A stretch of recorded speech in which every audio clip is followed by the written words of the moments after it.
आइए प्यारे, आज आप सभी के सामने इस वीडियो के माध्यम से आप सभी के लिए रसखान जी का जीवन परिचय प्रस्तुत किया जाएगा और आप लोग धैर्य धारण करके इस वीडियो को देखेंगे तो आपको बहुत ही कम शब्दों में महत्वपूर्ण शब्दों के साथ जीवन परिचय, भाषा शैली, प्रमुख रचनाएं और कृतियां प्राप्त होंगी, जिससे आप अपने नोट्स बनाते हुए यूपी बोर्ड की बेहतरीन तैयारी कर सकते हैं। क्योंकि परीक्षा में यदि आप यूपी बोर्ड की बैठने वाले हैं तो आपको रसखान का जीवन परिचय संक्षिप्त परिचय के साथ अवश्य याद होना चाहिए। जी हाँ, क्योंकि अब हमको संक्षिप्त परिचय अवश्य लिखना होता है, तभी हमारा जीवन परिचय एक अच्छा और आदर्श माना जाता है और नंबर कटने की संभावना बिल्कुल नहीं होती है।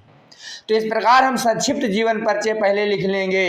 रसखान जी का जीवन परिचय लिखने के पहले जन्म इनका 1533 ईस्वी में, जन्म स्थान यानी दो जन्म स्थान माने जाते हैं, लेकिन हम जन्म स्थान दिल्ली वाला लिख लेंगे। अगर पिहानी हरदोई उत्तर प्रदेश ना लिखें तब भी कोई दिक्कत नहीं है, लेकिन दिल्ली वाला हम नहीं भूलेंगे, क्योंकि ऐसा माना जाता है कि बादशाह घराने से थे। गुरु गोसाई विठलनाथ, रस भक्ति श्रृंगार, वास्तविक नाम इनका सैयद इब्राहिम था। श्री कृष्ण के प्रेम में पढ़ करके ये अपना धर्म परिवर्तन किए और हिंदू बन गए। प्रमुख रचनाएं लिख लीजिए और मृत्यु लिख लीजिए। एक दो बिंदु इसमें से छूट भी जाएगा तो कोई दिक्कत नहीं। अब हम इस प्रकार संक्षिप्त जीवन परिचय लिखने के बाद जीवन परिचय लिखेंगे। संक्षिप्त जीवन परिचय जरूरी है, इसको लिखना ही पड़ेगा। आप नोट्स में भी लिख लीजिए और परीक्षा में तो लिखना ही लिखना है, और इसी के आधार पर पूरा जीवन परिचय होता है। अब जीवन परिचय लिखेंगे कि श्री कृष्ण भक्त रसखान का जन्म 1533 ईस्वी दिल्ली में माना जाता है। माना जाता क्यों लिखा गया है? क्योंकि दिल्ली में भी कुछ विद्वान इनका जन्म मानते हैं और कुछ विद्वान उत्तर प्रदेश में जन्म मानते हैं, लेकिन सर्वमान दिल्ली है, इसीलिए 1533 ईस्वी दिल्ली में माना जाता है। इनके गुरु गोसाई विठलनाथ थे।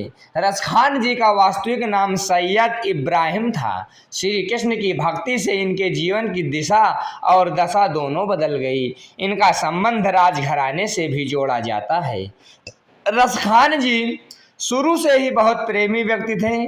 रसखान जी कि एक एक सवैया रस की खान है, यानी भंडार है। एक एक सवैया में बहुत आनंदित करने वाले रस गूढ़ार्थ रस हैं। ये श्री कृष्ण की भक्ति में ऐसे डूबे कि इनको संसार सारहीन लगने लगा, अर्थात संसार में इनको आनंद ना मिला, आनंदहीन से संसार लगने लगा। इनको श्री कृष्ण की भक्ति में ही आनंद प्राप्त होने लगी। इस प्रकार ये जितना प्रेम श्री कृष्ण से करते थे उतना ही प्रेम ये श्री कृष्ण की लीला भूमि से करते थे, अर्थात ब्रज से करते थे।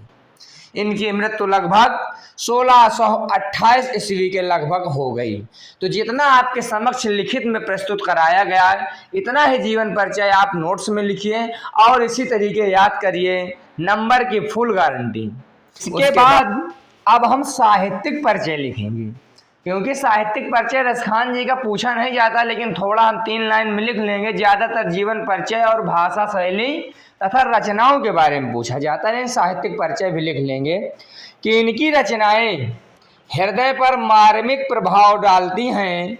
इनकी भाव प्रबलता तथा सरलता के कारण इनकी रचनाएं बहुत लोकप्रिय हो गई हैं। इन्होंने कवित्व और सवैया में रचनाएं की हैं। अब इनकी प्रमुख रचनाएं देखिए, जिन्हें कृतियां भी कहा जाता है। तो रसखान की 4 पुस्तकें प्रसिद्ध हैं। सुजान रसखान, प्रेम वाटिका, बाल लीला और अष्टयाम। बस इतना ही हमको रचनाओं में लिखना है। इसके बाद भाषा शैली में देख लीजिए, रसखान ने ब्रज भाषा में काव्य की रचनाएं की हैं। इनकी भाषा मधुर और सरस है। इन्होंने सरल और मुक्तक शैली को अपनाया है। इस प्रकार से यह वीडियो समाप्त होती है। हम आशा करते हैं कि यह वीडियो आपके लिए बहुत ही उपयोगी सिद्ध होगी।